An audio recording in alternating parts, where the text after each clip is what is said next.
After a good 2 months of development, I have finally finished the core mechanics of my game. All of the main systems are now done, and I can start piling in content. And in today's video, I wanted to share with you all of the different mechanics that are in the game and to go over some of them briefly in preparation for what's to come in the future, which is going to be all of the visual updates as well as just onboarding content. So let's get straight into it. So, as a wave-like defense game, the main mechanic that is in place is the roguelike wave system. So, as you over here, I showed this bit off in the last video.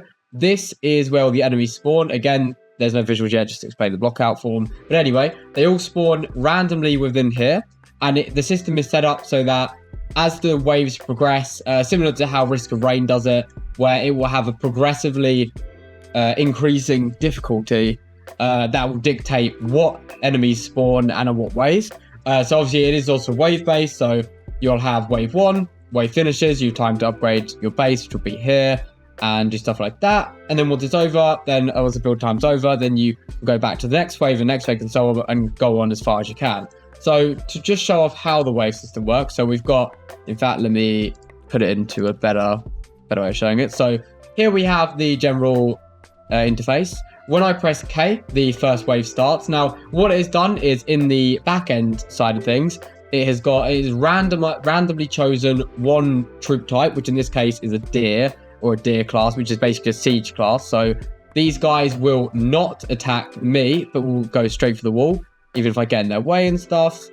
But what I can do still is I can attack them and I can kill them before they get there. There's the health bar as well. I do just one-shot them because they're really weak, but if they do get to my wall, obviously they're a lot faster. And in the back, you can see that's all the boars. They will attack me, so we just let these guys do things. So they're only attacking the walls and buildings. They go straight for my defense.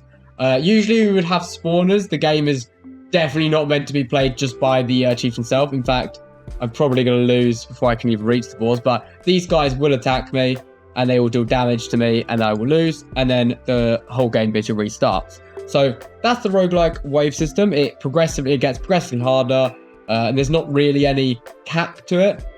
One thing that I will add in the future, currently the difficulty works based on the troop type. So boars and deers are light enemies. As the waves get harder, medium enemies will spawn in, and as the waves get harder, even harder enemies spawn, etc.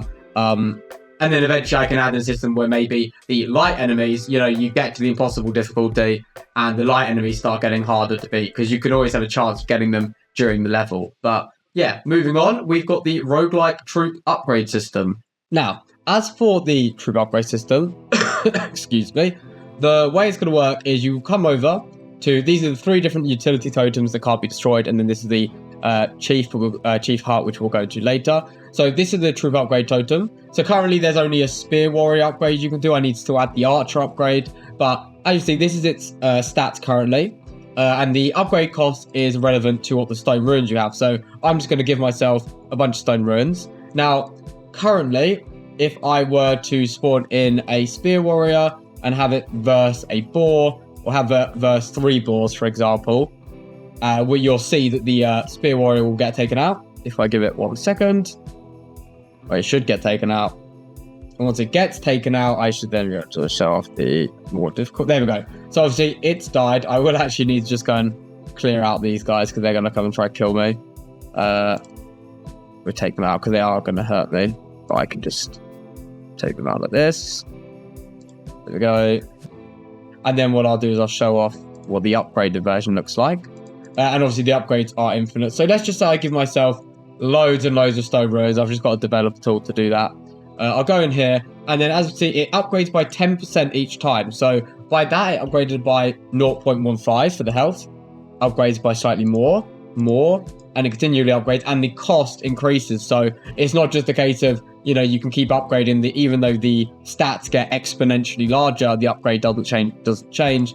Now it does. So the upgrade will get significantly larger, but this is to counteract, because it's counteracted by the wave system rewards are also on a roguelike exponential system. So they will get to this point where 25 will be nothing, but Stargate will be a lot, and then so on. So we've upgraded its health and stats by quite a lot.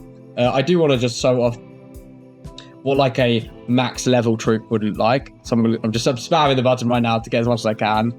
And then we're going to upgrade. There we go, 3. I mean, the damage needs to be upgraded a bit more, I think, as well. But these are, it's meant to be like a peon class of troop. So it doesn't really, it's not meant to be the damager. So let's put it against 2 and just show off how that works. If I can get there in time, I should probably upgrade the speed of the chief. It is third person, by the way. So we're going to get there, and then they're going to hopefully be able to deal with these 2 troops a lot easier. We can get nice and close. We'll show off them how they're working. Yeah, much better. Actually, its health is barely ticking down, and it's dealt with 2 of them, and it could probably deal with more. And there goes the other one. And as you see, the bottom left is the experience bar. We'll go into that later. So that's the exponential roguelike troop upgrade system. That will be the case for every troop in the game. Currently, there are only the archer and spear warrior, but there'll be 5 on launch, and then more to come in the future. But yeah, let's move on now to the building system, and with alongside upgrades for the buildings and stuff like that. So for this next bit, we have possibly the most important part of this game, and it's what the whole hook will be based on. Instead of you having to spawn troops yourself, like many other RTS games, there is a troop spawner system. So here is the cost. The 1 and the 2 is the cost, not like the order of them. So what we can do here, interesting. All right, so let's say I want to spawn in. I'm going to buy some spear warrior spawners, and I'm going to buy some archer spawners, and I can place them anywhere along this. This is the build system you can move around with. There's obviously there's a glitch right now where I put it closely, then you can see the interact button, but you cannot place things on like other buildings. So I'm trying to now. I don't know if you can hear my clicking, but you can't do that. Same with these, no pressing them there. You can only do it if the building is connected with the floor. So can't do there, can't do there, can't do there, and can't do there.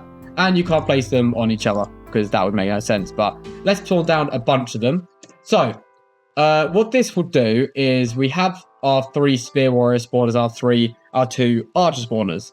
Now, with the spawners, the way that I want to do for optimization, to avoid them just constantly spawning troops throughout the round for an infinite amount of time, which could lag the game, each spawner will increase the total troop capacity that the game can hold, and therefore that restricts the amount of troops that can be spawned, because what happens is these guys are on every 40 seconds it will spawn a new one. But obviously, if the game lasts long enough, there'll be too many. There are also upgrades as well, which will change the health, the cooldown, and possibly the spawn count. There's only 3 levels currently, but it's a system where it can be upgraded. They can add more very, very easily. So and I can't go straight to level 3. You have to go each one and upgrade the health and minimize the spawn cooldown. So, and it will show that based on a number above or some other mechanic. This is just like a prototype example of how it will work. So when the game, and it's the same for the archer thing as well, just show there. Okay, so when I press K to start the wave, we have obviously 5 out of 8. So obviously there's 5 troops out of 8 possible ones. So they're all going to go now and charge, and we'll just show off what the troops look like, because I don't know if I've shown off what the archers do as well, because they're a new addition as well, which I've actually done today. So they're going to go and they're going to charge straight into battle against the incoming horde, and the archers will start firing while the melee will get up in front and they will deal damage. I will say that I thought the archers would be a lot more complicated, but all you have to do is, oh my god, is turn up the acceptance rate. So these guys won't start attacking until they're within range to attack. These guys have a much further acceptance rate, so they can attack from further away. One thing that needs to be added is these balls need to have a destroy after a certain amount of time feature, because below is a kill zone. So if they go below the floor and hit that, then they would get destroyed. But unless those ones will be there for the rest of the game. So we need to add that in. But as you see, they're doing pretty well. And now that there is 8 out of 8 troops, as you can see, no other troops have come out. There are a maximum. And here come the siege troops, which are moving way too fast for other troops to hit. So to defend against these, it's mostly the hero's job. But that kind of shows off the building system and the upgrades. As you can see, there are these 4 pillars outside. They are part of the building system, but I will go into them in a separate bit later. But on to the next. As you can see, I'm playing as a character. So let's move on to the player character ability and their upgrades. As for the player character and the ability system and the experience stuff, so sorry for that. This is obviously a game that is based on you building a base and defending it with your troops and stuff. But I thought there needed to be an element of interactivity with the game where you yourself can go in and join the fight with your troops, makes you feel a bit more like, oh, you're the king leading the charge, etc., like that kind of mindset. So to make that more enjoyable, I wanted to add an ability system and a skill system. It's very basic skill system, but it's a skill system nonetheless. So during a battle, when you kill enemies, it will add to your XP bar, which is in the bottom left. When that goes up, which it's gone to level 2, it resets, and it gives you an experience point. You would then go in here and you would buy Ground Slam or any ability that's there. I have only added one ability and I've already spent the point.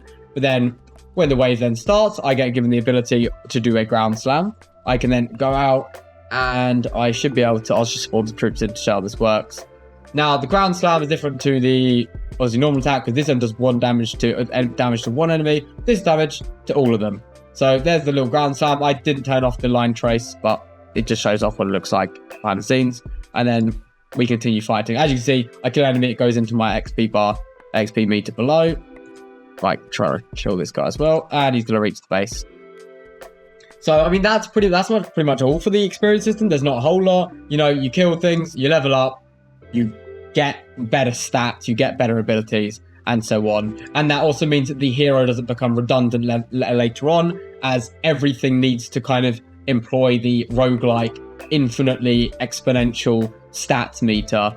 These guys should not just be going for the back. I think they're going for the root of this. This needs to be just a different thing. But yeah, so we lose there, and then we're back in. So that is the player character and ability system and the experience system. Now, obviously, you might be wondering what these random 4 blocks are outside. As a somewhat tower defense game, I thought it would be worth adding in some actual towers. So these are the defensive towers. All right, so I'm going to skip past defensive towers because I've just gone and tested them. They are a little bit broken still. They're firing stuff. That's not the main issue. The issue is they're having some weird respawning issues and they're resetting currency and stuff like that. So we're just going to ignore them for now. But the main system is still working, so that's all that matters. But anyway, the core fundamental thing that is going to be defending your base and the thing you need to be most careful of if you lose it, you'll lose the game, is your walls. Now, the walls are currently very low level, but to keep in mind, as these are the main feature that will be through the entirety of the game, there needs to be a way to keep it level with the balance of the game, and which will be increasingly exponentially like everything else. So we go over to the wall upgrade totem. We go to it, and we have the option to upgrade the wall. The wall health is at 1 currently, and it will go up by percentages, and the cost will also go up by a percentage rather than a set amount each time. So level 1 won't be this every single time. So there we go. We're up to level 0, and it goes up at such an exponential rate, which will obviously probably change a little bit, but it goes up by like 1 each time. Now so it is 3 times the level it was previously. There isn't a whole lot really else to show on it, just that the wall is now stronger, and when enemies attack it, they'll find harder time getting through than if it was level 1, and that keeps it in line with the rest of the game and all the troops. But ideally, we only upgrade the wall to defend against the siege units. Your troops and you should be able to handle the general units they attack anyone. There will also be enemies that will only go for the hero, just like there will be units that only go for certain enemies, etc. and stuff like that. So that's the wall upgrades, major part of the game, but pretty simple compared to everything else. So finally, I say finally, we have the resource upgrade totem. Now, as I've been mentioning throughout pretty much this entire video, because everything has an exponentially increasing cost value, there needs to be a way of increasing the rewards so that it can account for that increasing cost. So let's come over to the resource totem. Now, this is not like the others. It has a set amount of levels that can be upgraded. But currently, the way it works is you will get, say, 2 stone ruins and 1 blood token or blood token ruin for wave 1.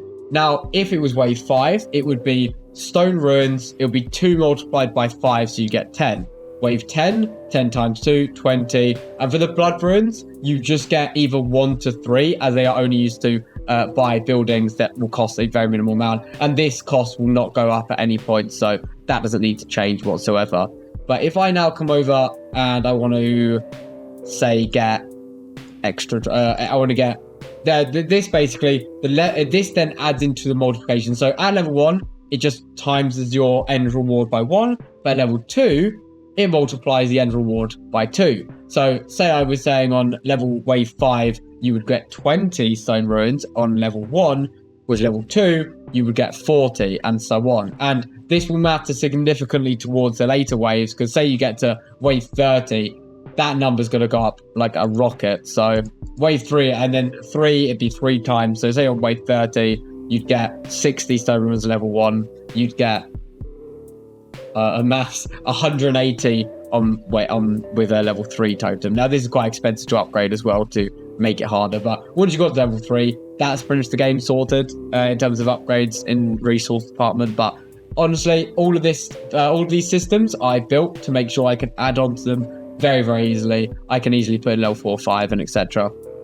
Same for all of these. So that is the resource upgrade totem, and I will now go on to finishing off just a few bits of saying what else is in the game, like the little small things that aren't worth having their own segments. So let's move on to that.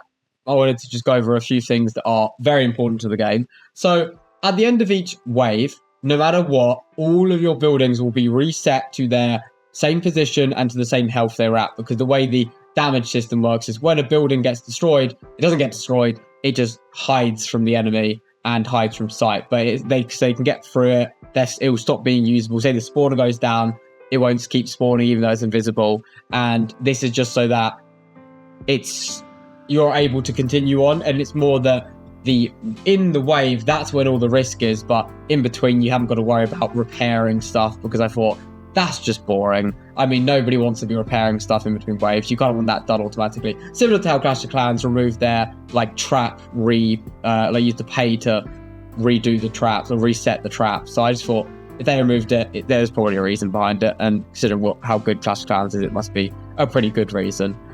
Aside from that, there are also the case of we haven't got a main menu system in currently, but that is a very basic thing to add. I don't think it'll be that difficult. And as for future stuff, I want to make this a roguelike. Why is there no shadow there? Okay. Why, like a roguelike system where, say you get to wave 20, you would earn some kind of permanent currency that would give you or your troops permanent upgrades that can then push you further along and do it like that. Or I can do a raw, see how far you can get with nothing changed each time. So you can try different strategies and stuff like that. Like you can go straight for archers. Another thing that needs to be added still is you won't be unlocking the archer straight away. You won't be unlocking the golem straight away. You will have to get to a certain wave to unlock things, but past that wave, it will just be a case of you upgrading stuff. But that also allows then I can add more troops in the future and put them at later waves, so it's harder and harder for people to get those kind of the really, really cool troops. So aside from that, the core features of the game are, as I said at the start, they are now done. This is a good state of how the game will look like, function even. This is not how the game will look like in the end. And I will be now focusing on adding in a few more troops to sort of mechanics, fixing the defensive towers because they are very, very much broken and out of place. There we go. And then finally, aiming to get a Steam page. Well, the Steam page is up, but it's not up, if you know what I mean. I'm building it, but you can't see it yet because I still need to add in visuals and stuff. So once the basic visuals are done, I will have the Steam page up, ready for the next fest submission, which will be the 27th of April. So be sure to look out for them. We've got 22 days before that's needing to be done. So hopefully I can get in the main assets done before then, and I can put that on the store page. So yeah, that is the game pretty much ready to move on to the second phase of development. And I hope you enjoyed this video, and I will see you all in the next one.